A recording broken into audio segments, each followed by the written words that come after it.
Greetings. Thanks for joining me. Today, we're talking about early medieval maces.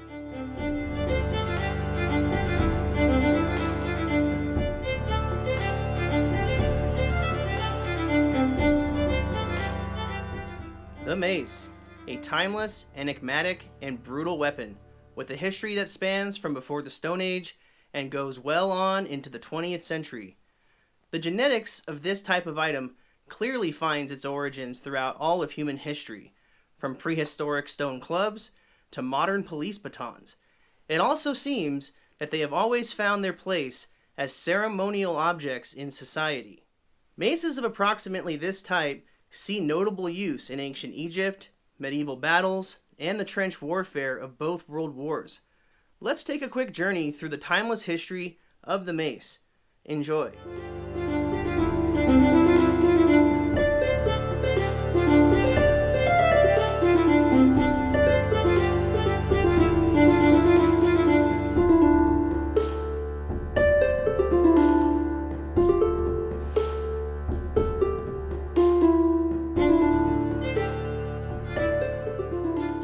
Today, we're showing this replica made by Tod Cutler, UK.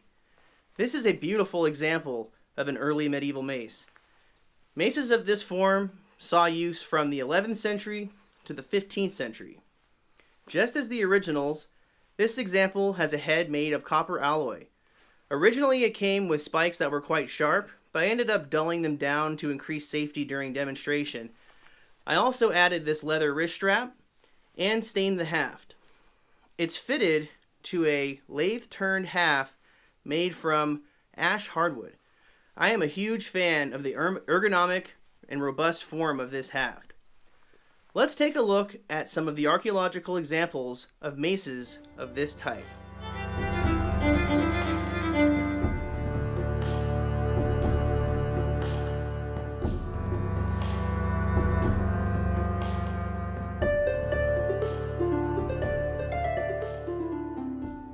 Around the 11th century, many types of maces began to see widespread use throughout Northern and Western Europe, notably a good share of time later than Eastern Europe. Many of the early finds originate from modern-day Russia and Ukraine. By the 11th and 12th centuries, there was an increasing prevalence of mail armors and some plate armors. Thusly, the mace became an essential tool on the medieval battlefield.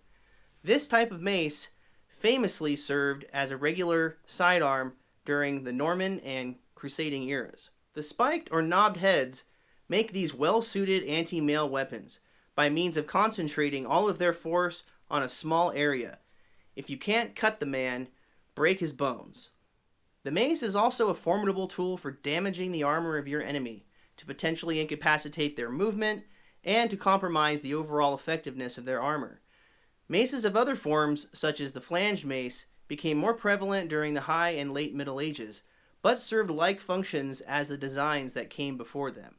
The mace heads were typically made of copper alloy, or iron, known as bronze, brass. Copper alloy can be as hard as iron in some cases, and is typically faster and cheaper to produce than iron heads of the like. As for its handling, it is almost entirely tip-weighted, but, being relatively short, it has a small enough lever that aids in performing attacks quickly. The weight distribution is comparable to using a small hammer or hatchet. This would definitely pair well with a shield and can serve as a great sidearm alongside spears, swords, and axes. For some more night clubbing, be sure to check out the work and YouTube of Tod Cutler. I will include a link in the description. I hope this information was helpful, and I look forward to seeing you all again soon.